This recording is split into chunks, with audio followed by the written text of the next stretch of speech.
Bir fəqət bir dəfəlisin sanmaman, sanmaman vəssalam.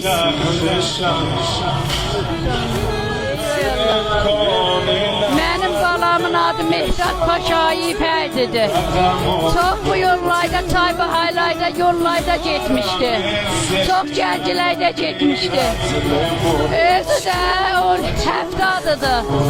2 dənə balası var, bir üstündündədir. Allaha qonaq gedib, imam sənə qonaq vermişəm.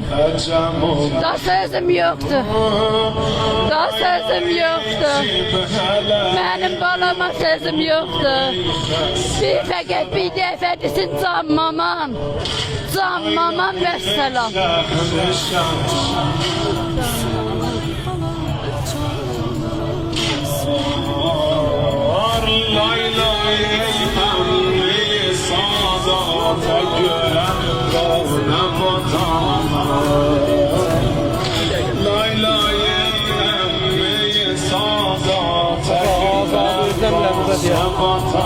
Azadımıza verilen ile hizmete zar olaydı, artık hizmetidir giderler. Diğeri gidip zaten hizmet ediyor.